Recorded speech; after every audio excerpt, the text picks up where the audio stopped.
Hello Exiles, Red Lord here, and it's with a new build again. It's on the same character as the Winter Orb was, just to clarify, so Power of Aging Red, still the name. But yeah, it's a completely different build. And first of all, yes, I'm gonna get it out of the way, it's Smite, but let's actually jump into a map showcase. And yeah, I'm using these Scarabs and the Domination Craft. Where is it? Domination. There it is. Okay. And this is the skill tree, if you're wondering. And yeah, why? Just because I want to get some experience. I think I want to push this level to like 97 or something, because next 2 or so points should give me lots of quality of life or lots of DPS, depending on what I go for. But yeah, it's Energy Blade, Smiter, and before I get into the character, first about this strategy isn't really revolved around loot whatsoever. I don't care what loot I get, so I'm only after experience here. And I'm level 95 currently, and I should be getting something around 7% experience, I think, per map. And these maps are quite fast, not gonna lie. Especially with all the shrine buffs and the soul eater stacks and all of that. So yeah, the character. Why did I make this character? Well, basically I said it in the last video of the Winter Orb character. And why? Because I wanted to farm juicy blights, and the Winter Orb character was basically not up to the task. It wasn't defensive enough, and probably for some of those monsters, depending if I want to farm bosses in blights, yeah, probably not even enough damage. But this build, I already know it has enough damage. Well, I didn't try blights, but I already tried some uber bosses. And by the way, yeah, after showcase of a map, there's gonna be uber boss showcase, and I already know that it should have enough damage. I don't know how much DPS I have currently, but I think it should be something around 40-50 million, maybe more. Not really 100% sure how much, I don't even care that much. Again, like, PoE for me isn't be all end all. It's just a tool I use, but yeah, the PoE is gonna be in the description if you want to take a look at that, which you probably should. But yeah, as I said, I already know it's gonna have enough damage, and it is way more defensive than I expected it to be. Like, it's my first time playing Chaos Inoculation, and Chaos Inoculation just feels too good to not to use. Like, Chaos Inoculation is just too good, and I love it. And also, it's my first time playing Energy Blade, so I'm scaling basically defense and offense at the same time. Quite a bit similar to those Ephemeral Edge tricksters, and not gonna lie, I took some inspiration from those builds. And of course, I took a huge inspiration from a Carnarius's Inquisitor build, quite similar to this one, like completely different playstyle, but it is similar. And yeah, so shout out to Carnarius. I took a lot of inspiration. And now let's actually do the Uber. I bought some Uber Eater fragments before the start of this video. Fuck. Yeah, like this. Just to show you the DPS on Ubers and what you can expect. And yeah, I think it's one of the more DPS builds I've ever played, and at the same time, one of the more defensive builds that I've ever played. And it feels good, not gonna lie, it feels really good to play. Whoops, drowning orb. No, my animate guardian died. Whoops. Maybe Molten Shell saved me there. Yeah, but as you can see, even the recovery isn't too bad. But yeah, these tentacle swings, not the big ones, but the smaller ones, I cannot yet tank because I think they're doing quite a lot of physical damage. And this is hidden on my loot filter, okay. They're doing quite a lot of physical damage, and I don't have enough armor or physical damage reduction for that. So yeah, this was the showcase of the character. And yeah, now let's get into how it works, how it builds. And I should start probably with the skill gems. So the skill gems are gonna be now. And start off with the main link for Smite. Why did I decide to go Smite? Because I am kinda abusing the most broken stuff this league. And by that I mean Coiling Whisper and Doryani's prototype on a Merc. But let's not get ahead of myself, just get out of the way the links now. Smite with multi-strike, awakened ally damage to be reflect immune, inspiration, volatility, and increased crit damage. Then discipline, purity of elements, determination, enlighten. Then Molten Shell, more duration, automation, and Frostblink as a standalone link. Then Orb of Storms with Hex Touch, less duration, and Temporal Chains for our Coiling Whisper Soul Eater generation. I couldn't figure out a better setup because I cannot really do Bladefall of Trathus in this one, and having it on movement skill felt kinda bad. So yeah, that's the setup. Animate Guardian, Meat Shield, and Minion Life. And the Animate Guardian again has mainly Kingmaker, and now I unfortunately don't have a video, but it has Kingmaker and Garb of the Ephemeral. Kingmaker for damage and yeah, Rarity and Culling Strike, and Garb of the Ephemeral for the movement speed, action speed cannot be modified below base value, and enemies near the Animate Guardian cannot deal critical strikes. So, but yeah, and then he has the Mask of the Stitched Demon, I think it is. I'm gonna say it right now, I don't know anything basically about minions and Animate Guardians in this game, so I just searched for some Animate Guardian setup, and Ghazzy's setup showed up with that you can use the Mask of the Stitched Demon to just combine it with Garb of the Ephemeral and get quite a lot of regen to your Animate Guardian, and the rest of the items are just to cap his resists. So yeah, that's that. And yeah, he also has these gloves, southbound, yeah, just for increased maximum life, because Animate Guardian by default has quite a lot of flat life, so increases to maximum life are great on him. And yeah, that's the Animate Guardian. Then Energy Blade with Precision, and I think that's all the links. Yes, that's all the gems. But now let's talk about the sum of the gems, how they work and all of that. So mainly in this build, Energy Blade. Basically, TLDR is cuts your energy shield in half and gives you a crap ton of flat lightning damage to spells or attack, or to attacks. It basically replaces your melee weapon, but with stuff like Battle Mage from Inquisitor, you can use that flat damage I have on my Energy Blade to be added to spells. So, but I'm not doing that because I'm using actually the melee weapon that Energy Blade gives me and using it for smiting. But yeah, this is how the Energy Blade weapon looks. It has 1.7 attacks per second and 7% crit chance, and all of this flat damage based on your sacrificed energy shield. And yeah, just now I have it on, and if I turn it off, I have 9,400 energy shield.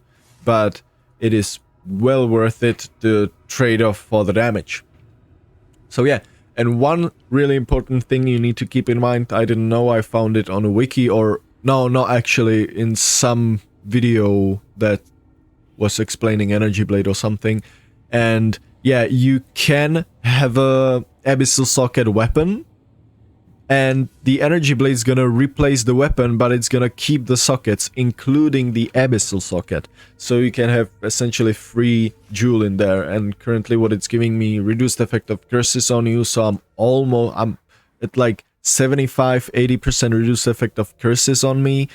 And I think at least, maybe not, maybe like 70%, whatever. And currently what this jewel is giving me, it's giving me exactly the 14% lightning res I need, and also giving me accuracy to cap me, I think.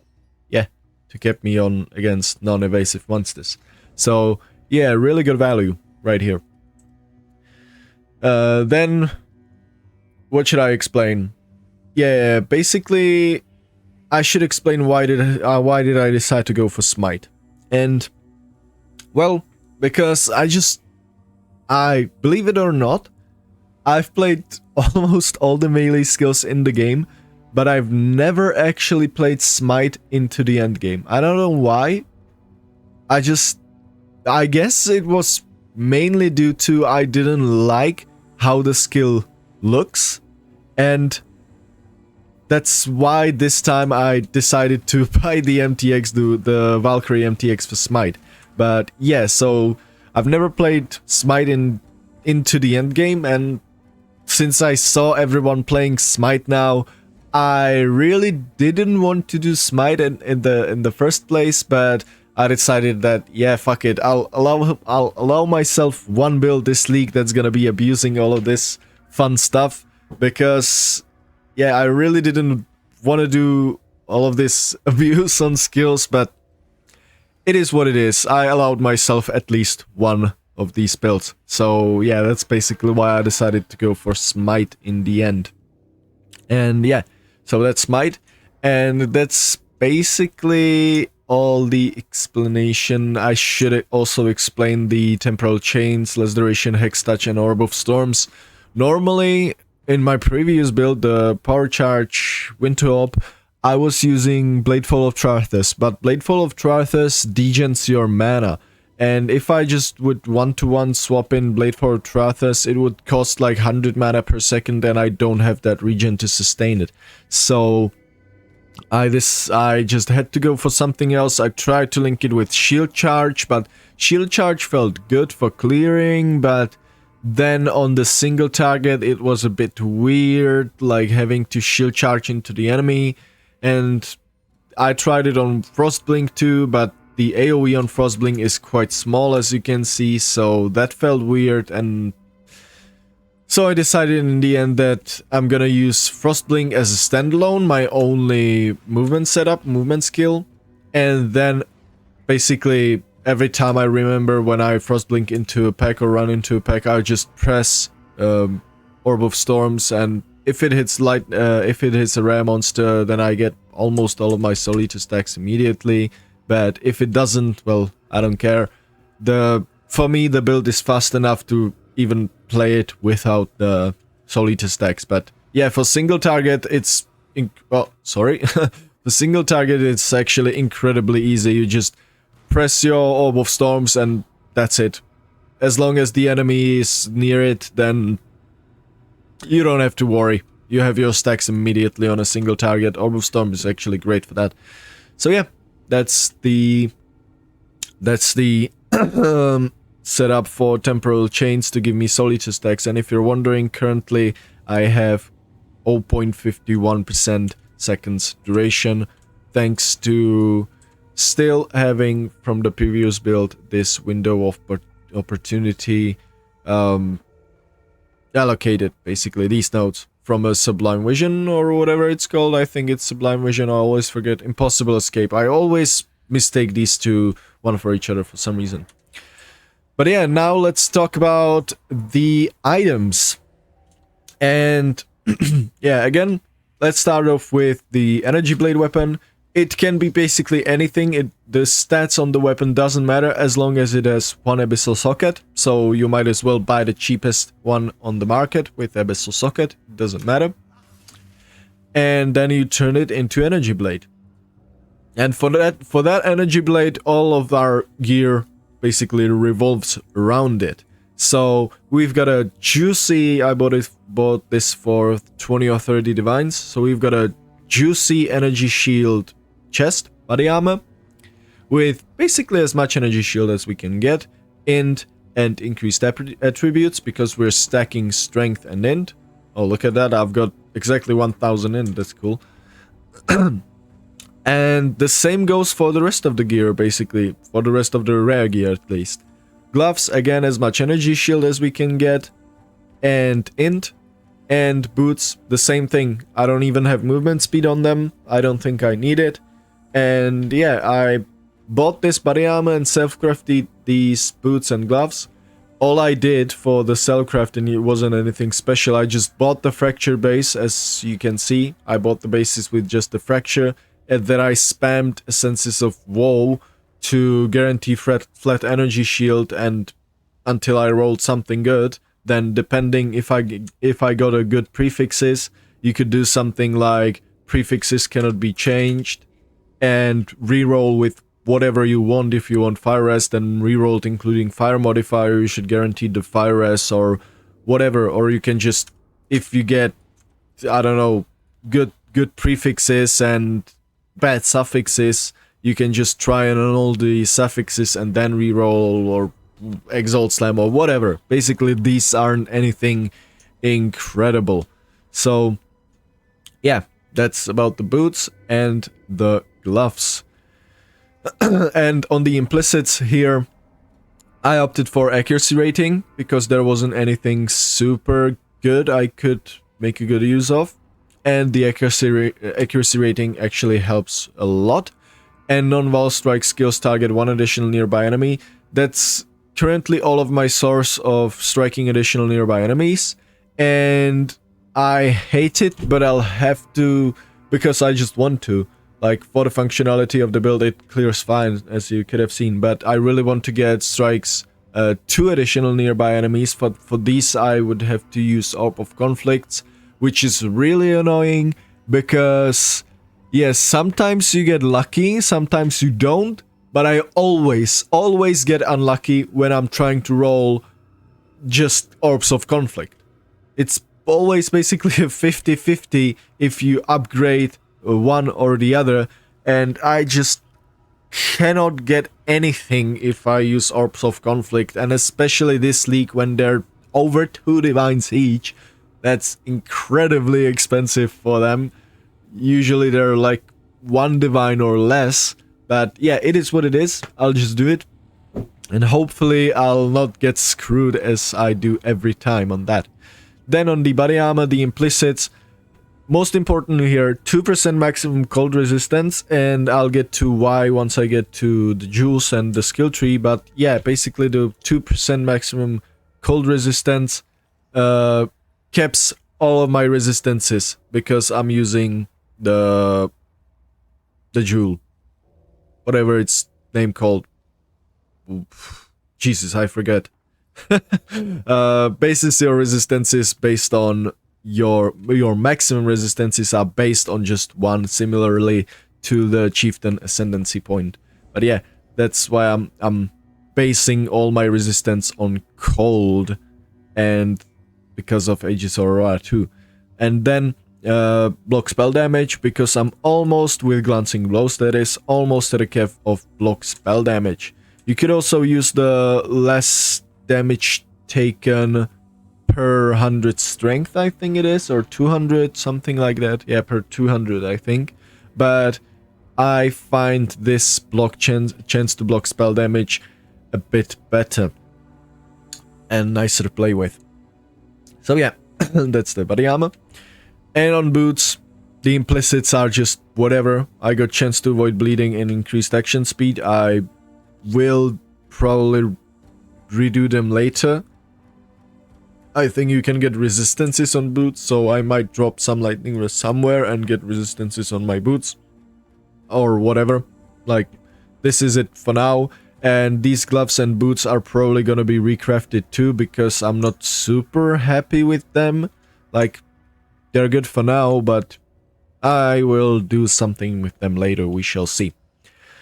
Then, the helmet, really important for this build. Crown of the Inward Eyes, and it's for the line increases and reductions to spell damage, also applied to attacks at 150% of their value. And that means we're stacking strength, and each strength is giving us 1% melee physical damage per 5 strength. And we can use this Keystone Iron Will on the skill tree. Strength damage bonus applies to spell damage as well. So basically what we're getting is we're getting the increased damage from melee physical damage, but that does pretty much nothing for us because we're lightning based. But yeah, we're still getting that. Plus we're actually getting increased spell damage, the same as we get melee physical damage. And that increased spell damage is basically all of our increased damage scaling because of Crown of Ice. Because let's say you get 100% increased attack damage or melee physical damage from your strength. This keystone with combination of Crown of Ice basically converts that to 150% increased attack damage. So yeah, that's the combination for all of our increased attack damage. And it also has some really useful modifiers, like it fixes our leech entirely, not just for mana, but also for energy shield, and that's because of Ghost Reaver. Leech energy shield instead of life. So this is giving me energy shield leech and also mana leech.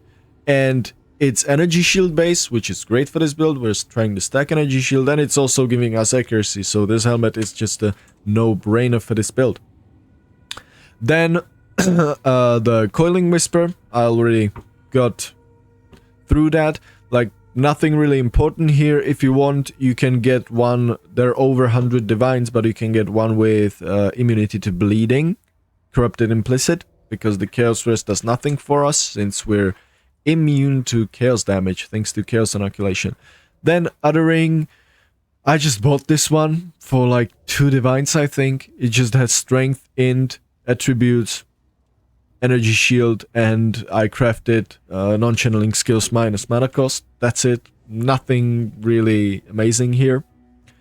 And then the cheapest Eyes of the Grateful with this combination, bought it like for 20 divines. And it's the worst roll you can get. And a bit of a backstory for this. When I was PoBing this build, I was about to give up on it. It didn't look too good. It really didn't look great. And when I decided that I'm gonna take some inspiration from some other build creators, and I saw Carnarius using this exact amulet, but with much better rolls, and I tried to search for them on the trade, and I copied the cheapest one, which was exactly this one, without the Tranquility allocated, anointed, and this just catapulted my DPS from, at that time of PoBing, from like 7 million to I think like 15 million. So I decided, yeah, okay, I'm gonna stick with this build, I'm gonna make it work. So yeah, this thing really good for this build. And the Tranquility, Transfiguration of Souls, increases and reductions to maximum energy shield also apply to spell damage. Why? Because we're getting a bit of increased energy shield because of our skill tree. Some nodes like I've got, where is it? Yeah, increased maximum energy shield right here. Yeah.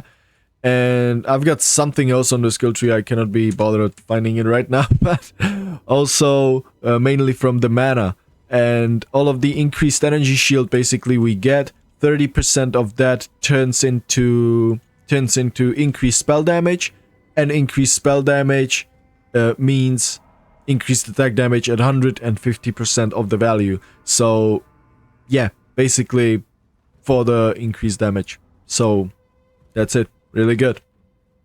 And then lastly, not lastly, I've got Mage Blood. Yeah, so let's get that out of the way. I've got Mage Blood. Why not use it? It's kind of nearing the end, and I was using it in 1 or 2 previous builds, so yeah, why not? Mage Blood, no brainer.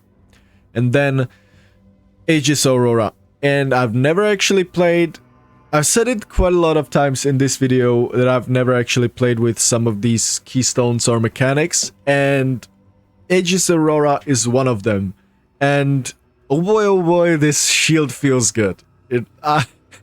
I'm not... like, now I understand why a couple leagues back everyone was playing with it when it was the Righteous Fire era. And it just feels so goddamn good, just staying in bunch of monsters in huge packs, letting everyone just hit you, and because you block almost everything, since the block we have right here, you recover so much energy shield that you're basically, as long as they're hitting you, you're almost immortal. So Aegis Aurora feels so good, and I really didn't expect it, but it feels so goddamn good. And also it's giving us 5% maximum cold resistance. And with that in mind, we're gonna explain the skill tree and the jewels. Oh, first of all, let's actually go over the flasks real quick. Sapphire Flask, again, just increased effect for the Mage Blood and regenerate 3% life. And why 3% life since we're Chaos Inoculation? Because Zealots exist, life regeneration is applied to energy shield instead, so all of our life regen turns into energy shield regen. So 800 energy shield regen per second, I would say that's quite good. And yeah, I'm not scared of damage over time whatsoever now. With 90% all max res, immune to chaos, and 800 energy shield regen, like, I was standing in those Maven puddles and they barely were doing damage to me. So yeah. Then Bismuth Flask for resist, avoid being stunned. Granite Flask for armor and with increased armor to just buff up my armor and physical damage reduction, almost at 30k now. I'm over 30k with Molten Shell. And Silver Flask for the onslaught, movement speed, cast speed, and attack speed with movement speed modifier. That's basically all of the movement speed in the build, 60%. And then I'm just using Bottled Faith. You can just use a tincture, or you can use whatever flask. You don't even have to run a flask, so it is up to you. I decided to go for Bottled Faith for now. I might change it later. And now, let's jump into the skill tree and the explanation. So the skill tree is a bit weird this time. I've never played like... yeah, saying it again, I've never played. Yeah, but really, I've never played stacking 2 attributes at the same time. It is kind of fun on an Inquisitor, so that's how our Ascendancy revolves around it.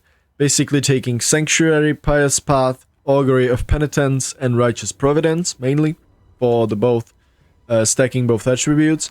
And this is great on an Inquisitor because basically the...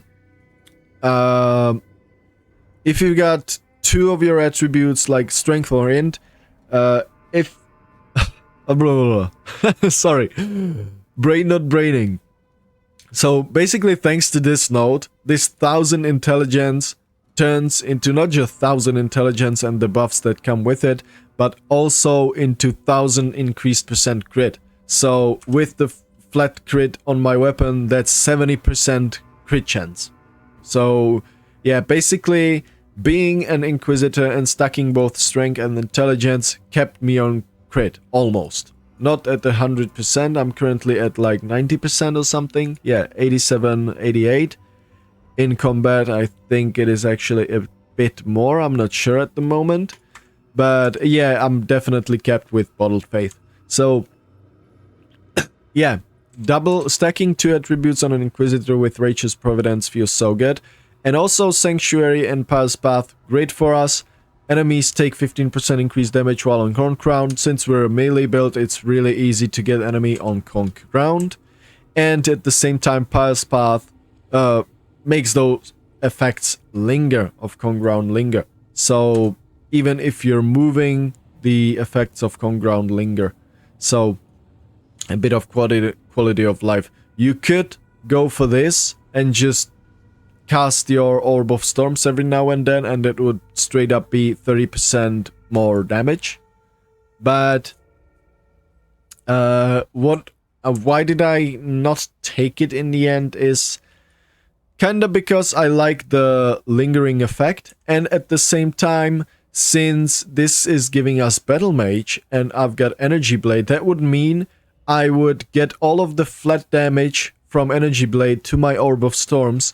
And thanks to all our increased spell damage scaling, Orb of Storm would actually deal some damage, and I feared that it would be enough damage to just kill us, to kill me, kill the character on a reflect maps.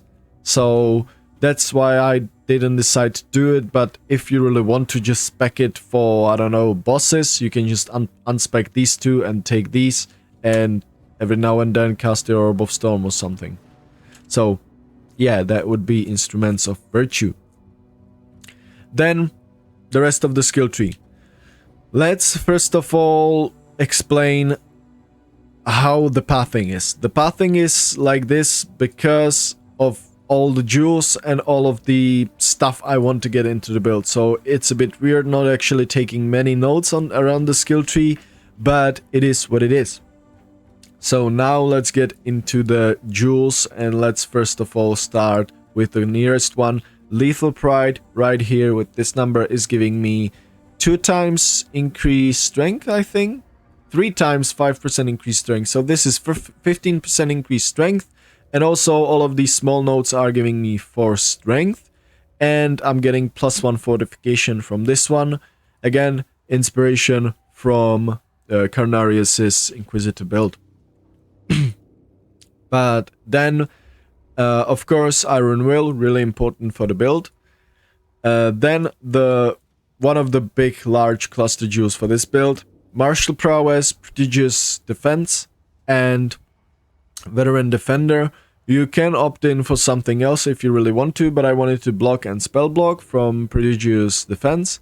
Then the accuracy for Martial Prowess, and also the resistances and attributes from Veteran Defender, as well as the increased defenses from Equipped Shield. It's basically giving me more armor and more energy shield thanks to this from my shield, which is really not that bad. Then Watcher's Eye. I bought this one. I can't believe it was 2 of them were on the train, one on the trade. One was for 15 divines, one was for 60. And I can't actually believe that I got this one. Regenerate energy shield while affected by discipline. I still need to divine this, by the way. So regenerate energy shield, crit multi while affected while precision, and additional physical damage reduction while determination. I think for this build, this is the best in slot. Watcher's Eye I shouldn't say best in slot because I didn't really check the other ones, but as soon as I saw that on the trade, I just picked it up, got it for 15 divines, and call it a day. I love this Watcher's Eye. It is so cool. So yeah, that's the Watcher's Eye. Then small cluster jewel, increased attributes, armor, intelligence, and mainly here enduring composure. All of the other things are just bonus because we're getting it on just one node anyways. But yeah, enduring composure giving us 45. These together are giving us 45 increased armor, but mainly gain 1 endurance charge every second if you've been hit recently. And that's basically permanent endurance charges. And Carnarius's build opted for a different thing. He opted for this node. 25% chance to gain endurance charge when you're hit. I've played with this one in the past, and especially on bosses, it really didn't feel like you're getting that much endurance charges. And on bosses, ideally you don't get hit single time, right? So, or ideally you just tank it all and don't give a damn, but yeah, ideally you don't want to get hit. and you would have to get hit quite a lot for this. As I said, I played with this in the past. I didn't really like it that much, and it's just conditional armor. So I decided that I'm gonna basically get Enduring Composure into the build. Then this jewel right here, this is why we're stacking maximum cold res everywhere we can, because Melding of the Flesh gives you bunch of maximum all elemental resistances, minus 4 to -6 maximum all elemental resistances, but caps your elemental resistances based on your maximum highest elemental resistance. So keep in mind, you still need to normally get all the like increased elemental resistance modifiers, but you just need to stack one maximum elemental resistance, which in our case it's maximum cold, and all of our maximum resistances are based on the highest one, which is cold, so 90%, and then it's just a matter of fixing the downside of minus elemental resistances. Yeah, so that's Melding.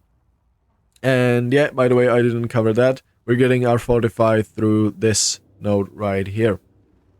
And also our Rage through this cluster right here. My Thor is starting to become a bit sore. But yeah, Red Jewel, again, 2% maximum cold resistance, fire and lightning resistances. That's exactly what I need. I could, now when I see it, go without the fire. Yeah, but whatever. And crit multi for lightning skills, crit chance for lightning skills, help for the smite. Then the last two jewels, Impossible Escape. I'm using it just to get the Mage Bane with Window of Opportunity and these reduced skill effect duration for the Soul Eater, for the Curling Whisper. And last jewel right here. This is a decent one, I would say. Bought it for, I think, like 12 divines or something, not sure. But basically it's an increased spell damage cluster jewel, large one, with as many points as possible. And it's got 4 to all attributes, maximum energy shield and strength, and 25% increased effect. You can get much better jewels than this, but when I was checking for better jewels, it, like, let's say I bought this for 12 divines and the better one started at 60 divines, and the difference wasn't basically worth the trade, because yeah, from let's say from 50 million DPS, the better one would push me to like I don't know, 52, 54 million DPS. So, and I already feel like I don't need more damage. We shall see when I start doing those blights, but yeah, that's what I decided to go for, this one. And then we're using 2 split personalities here with strength and intelligence. As you can see, it's giving us quite a lot of both. And why they have to be in this exact socket? Because the amount they give you scales with how far they are based from your starting location on the skill tree. So ideally, if you would have the points to get the most value of these, they would be basically on the other side of the skill tree, but that's of course not possible. So basically put them as far as you can from the starting point, which is right here.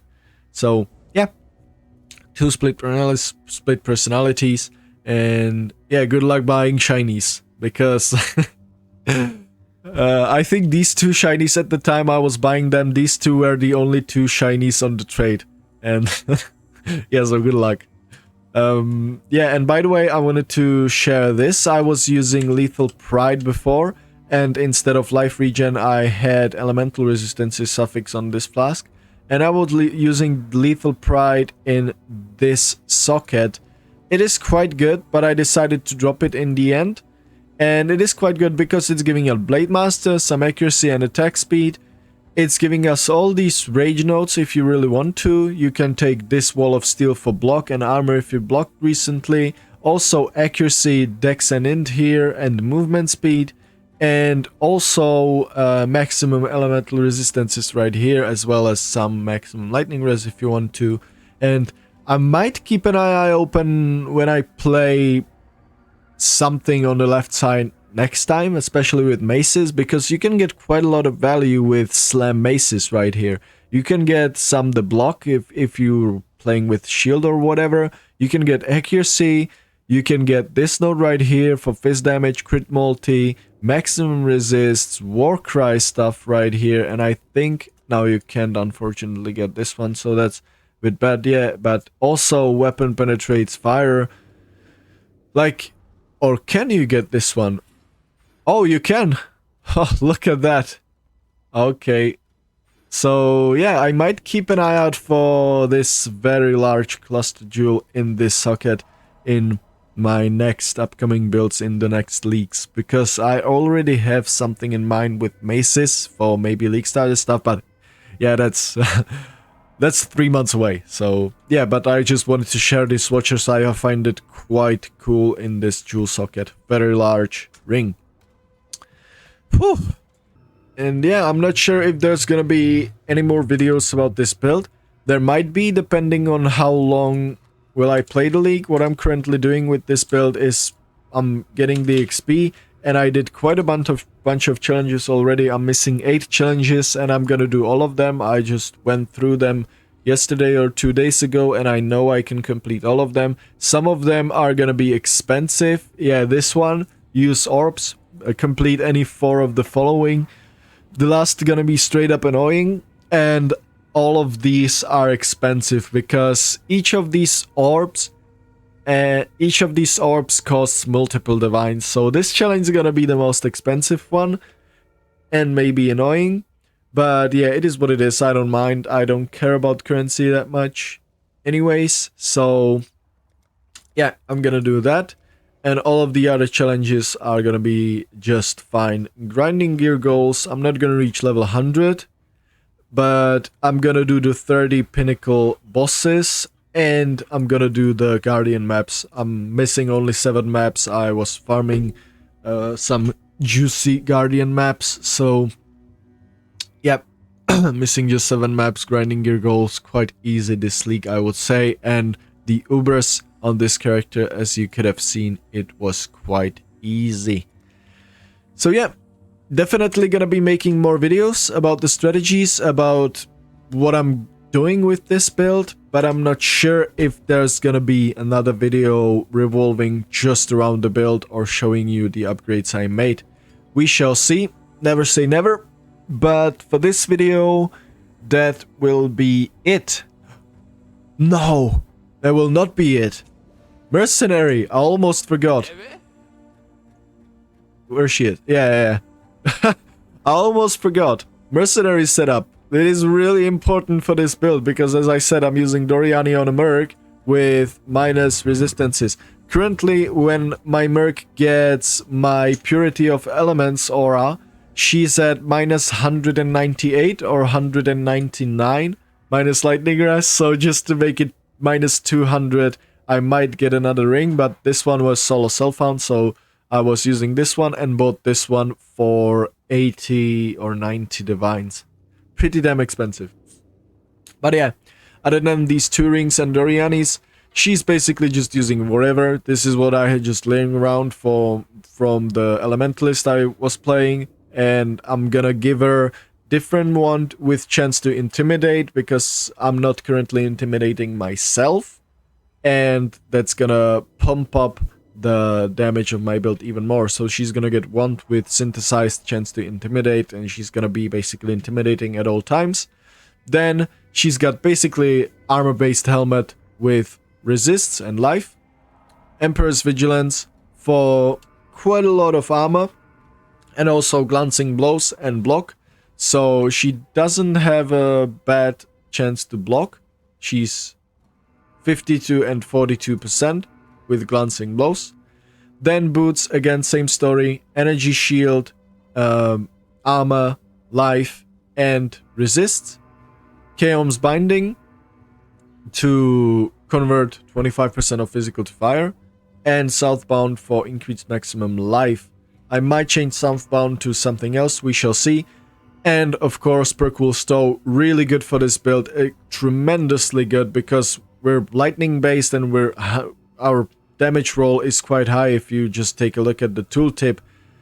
1700 to 175,000.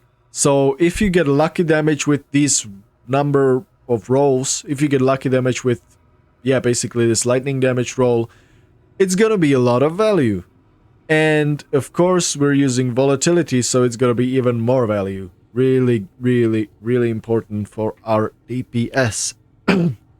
Yeah, other than that, I don't think she has ever died on me during like normal gameplay, when I was actually killing monsters and not just limit testing the build, not standing. Yeah, she died a couple times when I was intentionally standing in the middle of like 4 massive packs trying to figure out how tanky can I get with Aegis Aurora. Then she died, but during normal gameplay, during bosses, during mapping, she didn't die a single time. So yeah, she's quite tanky. And she doesn't die at all. And if she dies in a map, if it's not a crazy map, I still have enough damage even when I lose all the minus resists here. I still have enough damage to clear rares and normal monsters, so that's fine with me. But yeah, if she dies, which I'm gonna say it again, she didn't die a single time basically. But if she dies, I don't have any form of penetration, I don't have any form of curse, so yeah, you basically lose practically all of your damage, but that's never happening, and I hope it's not gonna happen even in those juiciest of blights. Yeah, but we shall see. Finally, that's it for the setup, that's it for the Merc, that's it for the build, and that's it for the video. So yeah, you can expect maybe 1 or 2 farm videos. Definitely gonna do the farm video about the Blight, and maybe about the strategy that I was running to farm those tier 16.5 maps. But we shall see. Definitely still some videos until we get to the Path of Exile 2 League. But yeah, with that, thank you very much for watching, Exiles. Yeah, if you decide to copy this build, just feel free to do so. I would say it's really good, but keep in mind it's damn expensive. Currently, it's, yes, several hundred divines, like 500 divines worth of gear, maybe 600, 700, something like that. Basically more than half a mirror. So yeah, keep that in mind, that it is expensive, but you get rewarded for it. It's a really good build, I would say. So yeah, thank you very much for watching again, and give me a like and subscribe if you liked the video, and I guess see you in the next one. Bye bye.